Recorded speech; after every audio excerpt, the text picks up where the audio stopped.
Hello दोस्तों, नमस्कार। SM के शाना में मैं आप सभी लोगों का दिल से बहुत बहुत स्वागत करता हूं। दोस्तों, कल का जो दिन होने वाला है, मतलब 5 जून, वो लिटरली हमारे शेयर बाजार के लिए वन ऑफ द इम्पॉर्टेंट दिन होने वाला है। और कल के दिन की अगर हम लोग बात कर ले, पूरी दुनिया का जो फोकस रहेगा, मीडिया का जो फोकस रहेगा, सबकी जो निगाहें रहेगी, कैमरा रहेगा, वो एक इंसान की ओर यहाँ पे रहने वाला है। और ये एक इंसान यहाँ पे कौन है? तो दोस्तों, वो इंसान है आरबीआई के गवर्नर। यस, हमारे आरबीआई के गवर्नर संजय मल्होत्रा जी। इनके ऊपर हर किसी का फोकस यहाँ पे रहने वाला है। और उसके पीछे का रीज़न क्या है? आरबीआई की एमपीसी की मीटिंग का आउटकम। यस, आप सब लोगों को पता ही है, आरबीआई के एमपीसी की मीटिंग कुल मिला के प्रोग्राम 3 दिन का होता है, जिसमें से 2 दिन ये सारी चीज़ें चलती है। और आखिर का जो एक दिन, मतलब कल जो 5 तारीख है, उसमें खुद संजय मल्होत्रा जी टीवी के ऊपर आके लाइव हमारे सबके सामने बातें रखेंगे कि एग्जैक्टली अब आने वाले समय में वो क्या क्या करने वाले हैं। हर किसी का जो फोकस है वो संजय मल्होत्रा जी के ऊपर ही रहेगा।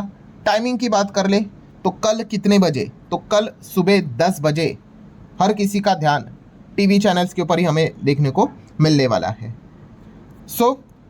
कुल मिला के अगर देखा गया दोस्तों, तो 4 से 5 बड़े पॉइंट्स है जिनके ऊपर बाजार का फोकस रहेगा। एंड उसी के ऊपर हमें क्या देखने को मिलेगा कि बड़े दाव लगाए जाएंगे भाई मार्केट के ऊपर। कल आपको बड़ी अच्छी खासी वॉलेटिलिटी देखने को यहाँ पे मिल सकती है। डिपेंड करता है कि मार्केट क्या चाहता है और एक्चुअल में क्या हुआ है। ये कुछ 4-5 पॉइंट्स है जिसके ऊपर आपका भी ध्यान होना चाहिए। तो स्टार्ट करेंगे। सबसे पहले तो भाई हर किसी का जो ध्यान रहेगा वो किसके ऊपर रहेगा? इंटरेस्ट रेट के फैसले के ऊपर, कि आरबीआई गवर्नर इंटरेस्ट रेट को लेकर क्या फैसला यहाँ पे सुनाते हैं। ठीक है, कुल मिला के 6 मेंबर्स होते हैं। देन संजय मल्होत्रा जी की बात करें, 6 में से वो एक खुद भी मेंबर होते हैं। कुल मिला के कल क्या फैसला निकल कर आएगा, इसके ऊपर ध्यान रहेगा। वैसे तो देखा गया दोस्तों, तो आप प्रोबेबिलिटी वाला भी डेटा यहाँ पे देख सकते हो कि 75%, 65 to 75% मेजॉरिटीली लोग एक्सपेक्ट कर रहे हैं कि बॉस जो रेट चल रहा है वही चलेगा। होल्ड, मतलब इसको बोला जाता है स्टेटस को। जो रेपो रेट चल रहा था वही चलेगा, कोई उसमें बदलाव नहीं होगा। इसी के ज़्यादा चांसेस है। मुझे भी थोड़ा पर्सनली यही लगता है कि शायद से यही हो सकता है, कोई इसमें बदलाव नहीं होगा। देन दोस्तों, क्या रेट हाइक होगा? तो लगभग 25 से 35% लोगों को लगता है कि हाँ हो सकता है, कल ही हो सकता है।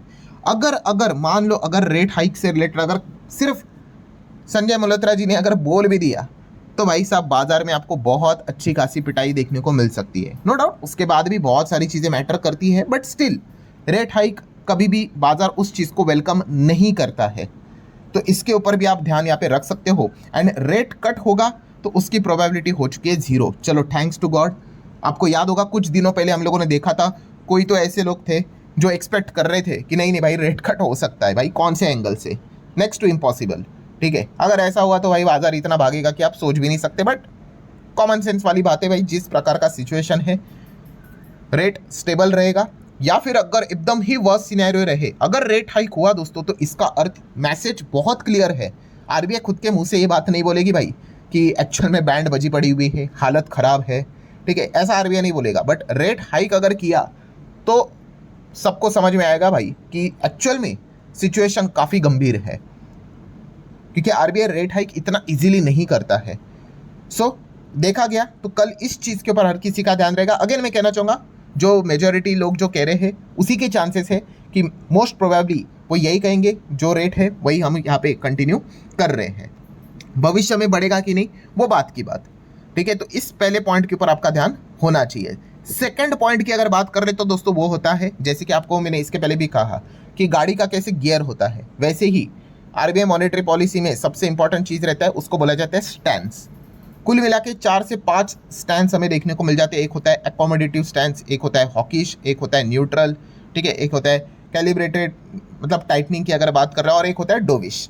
अभी का जो स्टैंस चल रहा है वो हमारा क्या चल रहा है? न्यूट्रल स्टैंस चल रहा है। न्यूट्रल स्टैंस का अर्थ क्या होता है कि आरबीआई गवर्नर ये कहते हैं कि भाई जैसी सिचुएशन होगी उस हिसाब से हम डिसीजन ले सकते हैं। रेट कट भी कर सकते हैं, रेट हाइक भी कर सकते हैं, रेट को मेंटेन भी कर सकते हैं। इसको बोला जाता है न्यूट्रल स्टैंस। एंड जो स्टैंस मार्केट को यूजुअली पसंद नहीं होता है वो होता है दोस्तों हॉकिश स्टैंस। हॉकिश स्टैंस का अर्थ ही यही होता है, रेट हाइक करेंगे।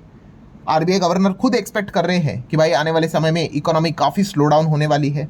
ठीक है। सो अगर उन्होंने यहाँ पे स्टैंस में अगर बदलाव किया एंड अगर उन्होंने हॉकी स्टैंस की बात की तो फिर भाई बाजार के लेने के देने पड़ जाएंगे। बट अगेन सेम चीज़, इसके होने के चांसेस काफ़ी कम लगते हैं। अगर हम प्रोबेबिलिटी की अगर बात कर ले तो आप देख सकते हो अगेन ज़्यादा लोग 70 से 80% यही एक्सपेक्ट कर रहे हैं कि गाड़ी जो पुराने गियर पे चल रही थी न्यूट्रल, ठीक है, न्यूट्रल पे गाड़ी चलती नहीं, बट फिर भी बताने का पॉइंट क्या है कि जो न्यूट्रल चल रहा था भाई वही रहेगा, ठीक है। बट फिर भी कुछ लोग ऐसे भाई जिनको ऐसा लगता है 20 से 30% की हॉकी टाइटनिंग यहाँ पे हो सकती है। एंड अकोमोडेटिव तो भाई छोड़ ही दो, इसके तो क्या ही सपने देखे, ठीक है। तो हम कह सकते हैं no doubt well balance approach हमें नजर आ रहा है। क्यों? क्योंकि अगर कोई यहाँ पे अभी हमने देखा ना रेट हाइक की भी कोई बात कर रहा है तो ऑब्वियसली वो हॉकी स्टैंस की भी बात जरूर करेगा, ठीक है। सो यही चीज़ हमें फिलहाल तो नजर आ रही है। बट अभी भी 2 पॉइंट्स हम लोगों ने देखे। पॉइंट्स क्या नजर आ रहा है कि यूजुअली वो रेट्स नहीं बदलेंगे एंड जो न्यूट्रल स्टैंस है उसको कंटिन्यू रखेंगे। अगर ऐसा हुआ तो यही मार्केट का सबसे बेस्ट सिनेरियो है, ठीक है, ये पकड़ कर चलना। एंड यही होने के चांसेस थोड़े इस वक्त की पॉलिसी में ज़्यादा लगते हैं। देन दोस्तों पॉइंट नंबर 3 की अगर बात कर ले तो वो रहेगा इन्फ्लेशन का प्रोजेक्शन।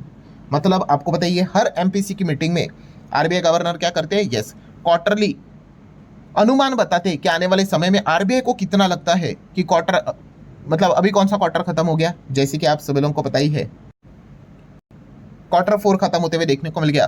तो अभी Q1 आएगा, फिर 2 आएगा, फिर 3 आएगा, फिर 4 आएगा, ठीक है। और फिर पूरा फाइनेंशियल ईयर 27 मतलब जस्ट अभी स्टार्ट ही हुआ है। सो इन सबका वो प्रोजेक्शन इन्होंने इसके पहले भी दिया था, कब, लास्ट एमपीसी की मीटिंग में। सो इस एमपीसी की मीटिंग में अगेन ये वो प्रोजेक्शन देंगे कि वो इन्फ्लेशन के बारे में क्या सोचते हैं, कि क्या वो इन्फ्लेशन, सबसे पहला तो मुद्दे की बात यही है कि क्या वो अपने पुराने इन्फ्लेशन के प्रोजेक्शन में, एस्टिमेशन में क्या बदलाव करेंगे। अगर करेंगे तो वो बदलाव अपसाइड रहेगा या फिर डाउन साइड रहेगा। अगेन सिचुएशन को देखकर भाई कोई सोच भी नहीं सकता डाउन साइड के बारे में, अपसाइड ही रहेगा।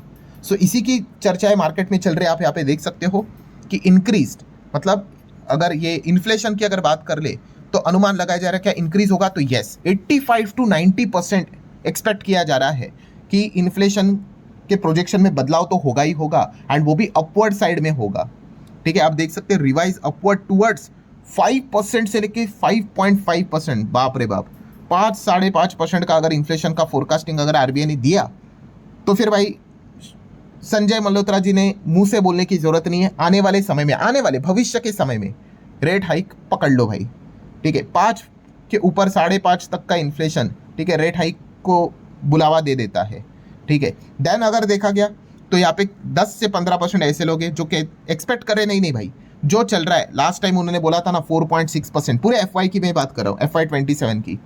सो वही मेंटेन करेंगे, ठीक है। और क्या डिक्रीज करेंगे तो 0, चलो अच्छी बात है भाई, कोई ऐसा एक्सपेक्ट नहीं कर रहा है। सो अगर देखा गया दोस्तों तो चांसेस, जो ज़्यादा प्रोबेबिलिटी वाली जो बातें बोली जा रही है उसी के दिशा में जा रही है कि भाई वो इंक्रीज ही करेंगे। बस यही देखने वाली बात है कि कितना, 5 तक किया तो चलो ठीक है, 5.5 कर दिया भाई साहब, मार्केट की तो हालत ही खराब हो जाएगी, ठीक है। क्योंकि ये इंडिकेशन देगा कि भविष्य में रेट हाइक यहाँ पे हो सकते हैं। तो ये पॉइंट के ऊपर हर किसी का ध्यान रहेगा। देन दोस्तों पॉइंट नंबर 4 की अगर बात कर ले वो है हमारा ग्रोथ, जीडीपी को लेकर भी क्या बदलाव यहाँ पे होंगे, तो ऑब्वियसली होंगे। एंड आप देख सकते हो जीडीपी जो सिचुएशन चल रही है उसमें 75 to 85% एक्सपेक्ट किया जा रहा है कि जीडीपी का जो पहले जो बात बोली गई थी 6.9 उसको कम करके डाउनग्रेड करके 6.5 से लेके 6.6 किया जा सकता है। सो ये बातें फिलहाल तो बताई जा रही है। 15 से 20% लोग एक्सपेक्ट कर रहे हैं नहीं भाई, मेंटेन ही करेंगे, जो पुरानी बातें बोली थी 6.9 वही हम रखेंगे, ठीक है। और कोई ये कौन है पता नहीं भाई, ठीक है। 5% भाई वो एक्सपेक्ट कर रहे हैं कि इंक्रीज कर सकते हैं, ठीक है।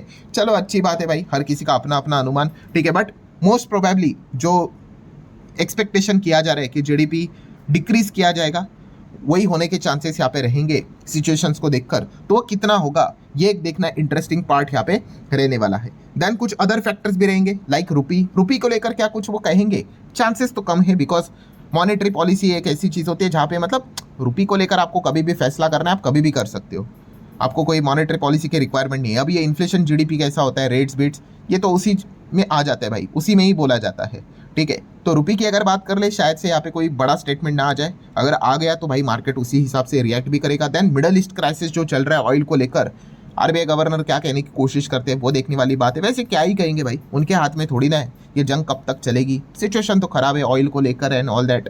अगर ऑयल ऐसे ही चलेगा 90 प्लस चलता रहेगा तो दिक्कत यहाँ पे हो सकती है।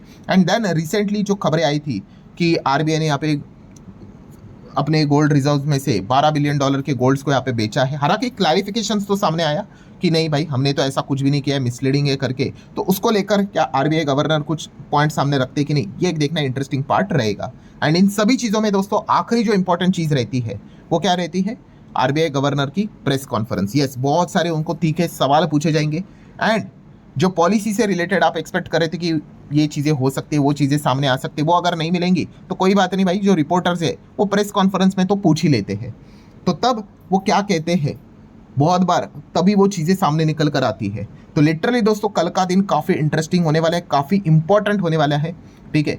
तो इस चीज़ के ऊपर आपका ध्यान होना चाहिए। एंड कल मार्केट, सबसे पहले तो देखो मार्केट अगर ऐसा है ना, पहले तो भाई 10 बजे संजय मल्होत्रा जी सामने आएंगे, अपना फैसला सुनाएंगे, तब मार्केट पहला रिएक्शन दिखाएगा।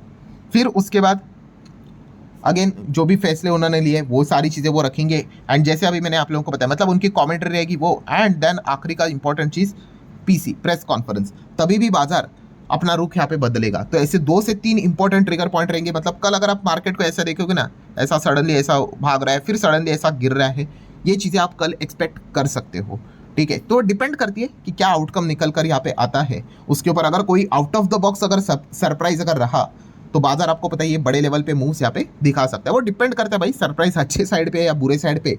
यूजुअली चीज़ें तो भाई बियर वाले ही चाकू छुरा लेकर बैठे हुए हैं, क्योंकि उनको लग रहा है कि भाई उन्हीं के फेवर में ज़्यादा चीज़ें सुनाई यहाँ पे जाने वाली है, ठीक है। मतलब कल का दिन अगर मैं बात करूँ ना, बुल वालों के लिए कैसे रहेगा, कोई बुरी खबर ना आना, मतलब अच्छी खबर की बात नहीं कर रहा हूँ, कोई बुरी खबर ना आना, यही अच्छी खबर मानी जाएगी भाई कल के लिए, ठीक है। तो लेट्स सी, देख लेते हैं कल क्या होता है, ठीक है। कोई दुनिया खत्म नहीं होने वाली है भाई, इसके पहले भी इस प्रकार की चीज़ें हुई है, बट स्टिल मार्केट को क्या चाहिए होता है, एक प्रोग्राम चाहिए होता है भाई, जिस चीज़ के चलते बाजार में ट्रेड किया जाए बड़े लेवल पे। तो ये कल का बहुत बड़ा इवेंट हमें देखने को मिलने वाला है। आशा करता हूँ दोस्तों जितना हो सके आसान भाषा में मैंने आप लोगों को समझाने की कोशिश की है। वैसे आपको क्या लगता है कि कल क्या रेट हाइक होगा, नहीं होगा, कट होगा, ठीक है। आप अपना जो भी चाहे तो अनुमान कमेंट सेक्शन में रख सकते हो। मिलते हैं अब अगले वीडियो में दोस्तों, तब तक के लिए बाय बाय।